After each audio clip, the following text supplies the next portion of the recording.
Ang mga kamay ng lalaki ay nagtataglay ng napakataas na temperatura, ngunit hindi siya nasaktan sa halip. Ang kanyang mga kamay ay naging napakalakas at nakakuha ng kakayahang matunaw ang anumang bagay sa loob ng ilang segundo. Hindi na niya makontrol ang kanyang mga kamay. Pagtanto ang panganib na kumuha siya ng bote ng gamot sa kanyang bulsa, umaasa na ang mga gamot ay sugpuin ng mataas na temperatura. Ngunit ang kanyang kamay ngayon ay wala ng kontrol. Natunaw ang bote. Agad na nabasag ang bote at natapon ng mga tabletas kung saan-saan. Wala na siyang ibang pagpipilian ngayon, wala ng antidote. Patuloy ang pag-iipon ng enerhiya sa loob ng kanyang katawan. Nagsimulang mamaga ang kanyang braso na naging pula at mainit. Hindi niya napigilang ibinaba ang braso, sinisira lahat ng nasa kwarto. Sa huli ay kumalma siya. Para malaman ang dahilan, nagmaneho siya kasama ang kanyang anak na babae kinabukasan upang makahanap ng mga sagot. Bigla siyang nakaramdam ng hindi matiis na sakit sa braso niya. Hinawakan niya ang manibela, pero natunaw ang kamay niya, Dad.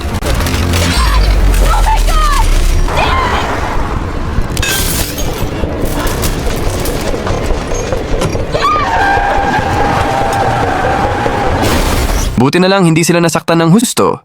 Nag-aalalang tinanong ng kanyang anak kung ano ang nangyayari. Pero sabi ng tatay niya hindi niya alam ang dahilan. Gayunpaman ang mga tunog mula sa malayo ay papalapit at wala silang choice kundi tumakbo. Sa huli ay nahuli ang lalaki. It turned out na siya ay isang wanted superhuman. Nahanap na ng mga pulis ang kanilang kinaroroonan, so wala silang choice kundi tumakbo. Ginamit ng lalaki ang kanyang superpower para tunawin ang isang pader. At lahat ng mga superhuman ay matagumpay na nakatakas sa pagtugis ng pulisya. Ngunit hindi pa siya nakakalayo ng ang mga pulis. Lumitaw sa likuran niya ang kanyang nahawaang braso na kitang-kita. Akala ng mga pulis ay mahuhuli nila siya. Ang lalaki gayunpaman ay wala sa oras.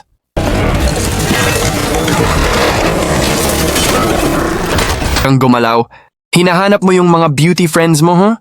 Tumahimik ka.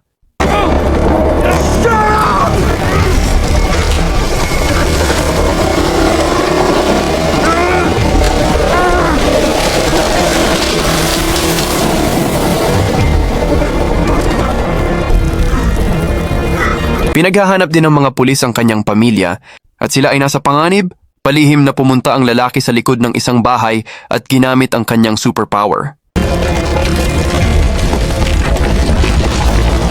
Agad na lumikha ng isang malaking buta sa dingding. Roon ang pagkakataon ng kanyang asawa at anak na makatakas sa pagkubkob ng mga pulis. Ngunit saan sila maaaring tumakbo?